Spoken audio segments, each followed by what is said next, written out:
여러분 안녕하세요.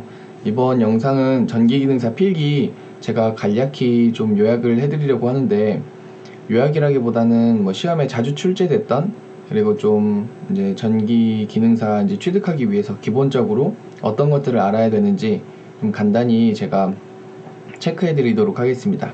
일단 공부했던 책은 이 윙크 이 출판사에서 낸 기능사 책들이 정말 많이 이제 사서 구매해서 공부하고 많이들 합격하시더라고요. 저도 그래서 이 책으로 공부를 했는데, 일단 전기기능사의 파트는 3개로 나뉘는데, 첫 번째로 전기이론, 두 번째는 전기기기, 세 번째는 전기설비인데 각 파트별로 좀 간략히 설명을 드리도록 하겠습니다. 이 책을 다 보셔도 시험 보러 가셨을 때 안 본 문제들이 나올 수 있어요. 네, 그래도 60점이 합격 기준이기 때문에 크게 걱정은 안 하셔도 됩니다. 그리고 시험에 자주 나오는 게 이 전기 이론 이 파트에서는 앞에 설명을 보시면 두 전하 사이에 작용하는 힘이나 전기력선의 성질에 대해서 다 이렇게 설명이 나와 있는데, 이거는 꼭 알고 가셔야 됩니다. 그 매 회차마다 무조건 나온다 이건 아닌데, 시험 문제에 정말 자주 출제되는 애들이라서 여기는 꼭 알고 가셔야 됩니다. 먼저 기본적인 거는 전압 V는 전류 I 곱하기 저항 R이다. 그럼 반대로 저항을 구하려면 전류 I분의 전압 V가 됩니다. 근데 이게 기본적인 건데, 회로에서는 좀 더 달라요. 회로는 직렬도 있고 병렬도 있기 때문에 직렬의 경우에는 전류가 일정하고 저항은 모두 더해주면 됩니다. 근데 병렬의 경우에는 전압이 일정하고 저항은 역수를 취해서 그걸 더한 다음에 다시 그 값을 역수를 취해야 총 저항값이 나와요. 전기기능사에서는 이런 기본적인 것을 가지고 계산하는 문제가 정말 많이 나옵니다. 그리고 여러 가지가 섞어서 나오기 때문에 여러분이 이 정도는 기본적으로 알아두시고, 글로 보면 좀 어려운데 문제 풀어보시면 정말 쉽습니다. 콘덴서의 경우는 저항하고 반대예요. 저항은 직렬해서 다 더해줬잖아요. 콘덴서는 반대로 병렬해서 다 더해줘요. 콘덴서 직렬값을 구할 땐 저항의 병렬처럼 계산해서 구하시면 됩니다. 이것도 글로 보면 어려운데 문제 풀어보시면 크게 어렵진 않습니다. 다음으로 전력 P는 I 곱하기 V가 되고, 또 저항분의 전압의 제곱 아니면 전류 제곱 곱하기 저항, 이렇게 되면 전력을 구하실 수 있습니다. 전기기능사의 경우에는 이런 공식들을 좀 어느 정도 외우고 가셔야 됩니다. 그래야 이제 문제 푸실 수가 있기 때문에, 제가 이렇게 말씀드리는 공식들은 뒤에 나오는 공식에 비해서 정말 쉬운 부분이니까 이 정도는 좀 어렵더라도 여러분이 좀 공부를 하셔야 될 것 같습니다. 다음으로는 전기량, 전하량이라고도 하는데, 이 쿨롱은 Q로 표현을 하고 단위는 C예요. 그래서 이 쿨롱은 전류 I 곱하기 시간 T인데, 시간은 초예요. 초로 계산하셔야 돼요. 예를 들어서 1분이다 그러면은 시간으로 계산하려면 60을 곱해야겠죠.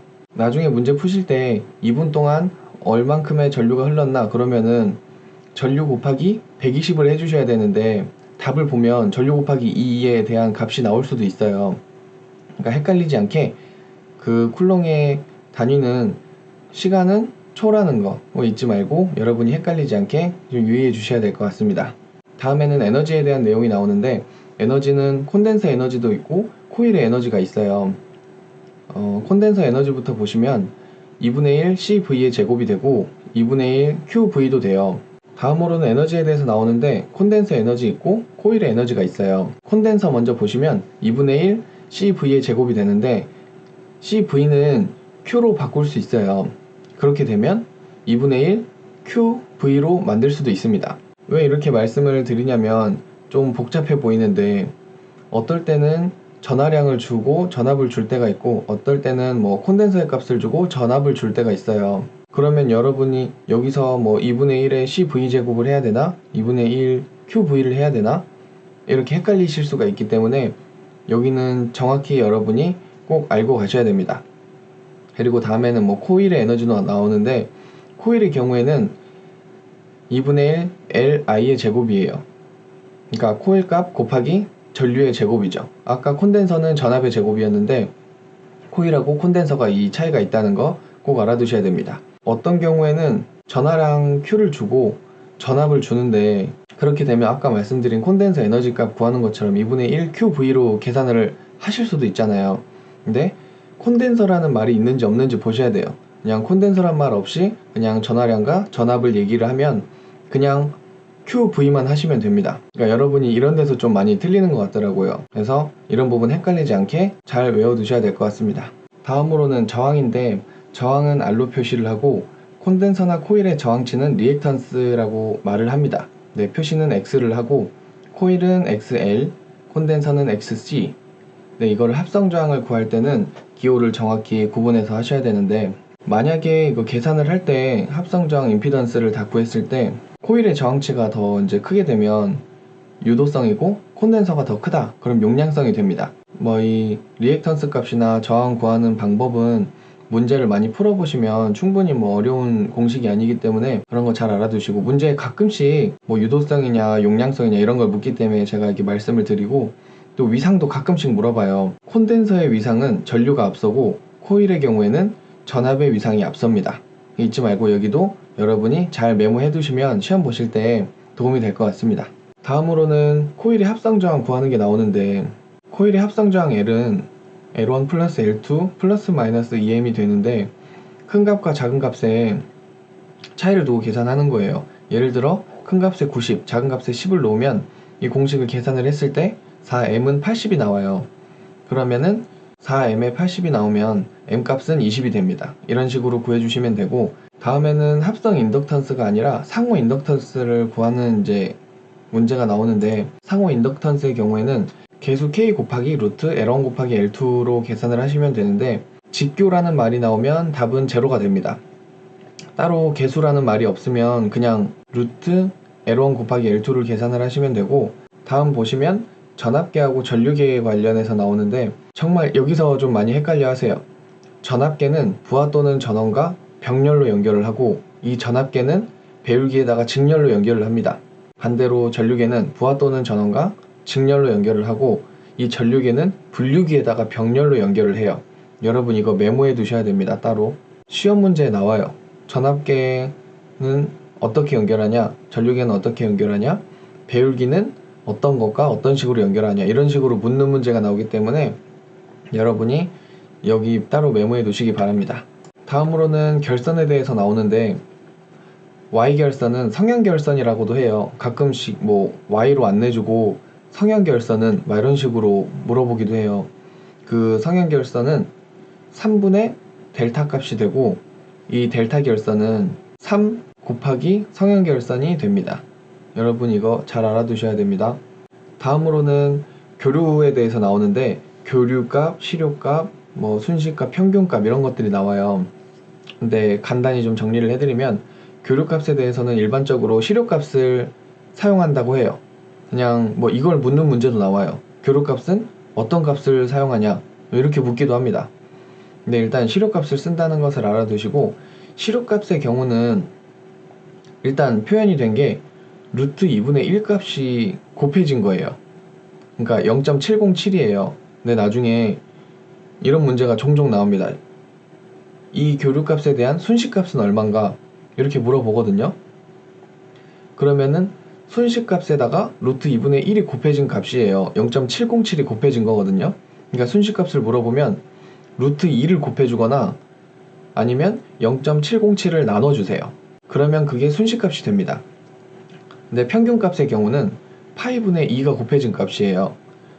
0.637 정도 되는데, 이것도 똑같이 뭐 그런 식으로 물어볼 수 있으니까 이 수치나 이런 뭐 공식 같은 거는 여러분이 좀 알아두셔야 될 것 같습니다. 역률에 대해서 나오는데, Z분의 R, 그러니까 Z는 합성 저항, 그러니까 임피던스 분의 저항값을 구하시면 되고, 그게 아니면 코사인 세타로 표현이 돼요. 그러니까 나중에 뭐 코사인 세타는 무엇인가, 역률이고, 역률은 어떻게 표현하나, 코사인 세타, 여러분 이거는 꼭 알아두셔야 됩니다. 다음으로는 전력의 단위에 대해서도 나오는데, 유효전력, 피상전력, 무효전력 뭐 이런 게 나와요. 뭐 유효전력의 단위는, 피상전력의 단위는, 무효전력의 단위는, 이런 거 묻는 문제도 나옵니다.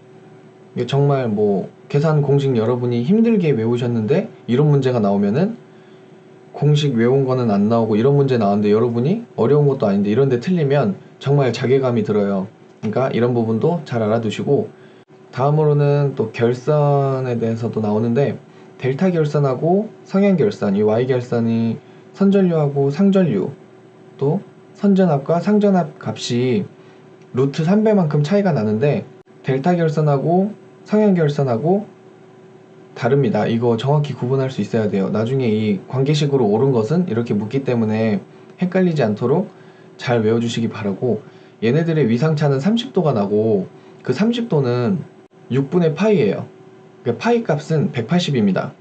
여기서 각도로 표현할 때 파이는 180이기 때문에 여러분이 나중에 뭐 문제 푸실 때 뭐 위상차 얼마 차이 나냐 그러면은 뭐 3분의 파이로 나올 수도 있고 6분의 파이로 나올 수도 있어요. 그러니까 이 파이 값을 몰라서 틀리시는 경우가 있기 때문에 이런 부분도 정확히 숙지해 주시기 바랍니다. 여러분, 이거 제가 말씀드린 거 꼭 메모해 주세요.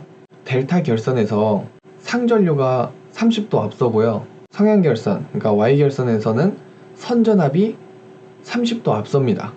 위상차가. 이거 묻는 문제 나오니까 여러분 헷갈리지 않게 그 관계식하고 위상차 정확히 알아두시기 바랍니다. 델타 성향 결선이 아니라 이번에 V 결선이 있어요. 이 V 결선의 출력값, 뭐 루트 3배로 곱해 주시면 되는데, 이 출력값은 어떻게 되는지, 그리고 출력비나 이용률, 그러니까 뭐 이용률 묻는 문제 나올 수도 있고 출력비 묻는 문제 나올 수도 있어요. 두 개는 다르니까 정확히 구분해 주셔야 됩니다. 다음에는 히스테리시스 곡선에 대해서 나오는데, 이 곡선이 뭐 가로축과 세로축, 그 만나는 점이라든가 뭐 아니면은 그 가로축은 뭘 표현하나 세로축은 뭘 표현하나 이렇게 묻는 문제가 있어요. 근데 그걸 외워도 가끔씩 여러분이 헷갈리시는 게 가로축, 세로축으로 안 나오고 횡축, 종축으로 문제가 나올 수 있어요. 그러면은 가로축은 횡축이고 세로축은 종축이다. 그러니까 외우기 쉽게 세로축은 종축이잖아요. 세종대왕 생각하시면 됩니다. 여러분, 이 부분도 문제 나오면 당황하지 않고 잘 푸시기 바랍니다.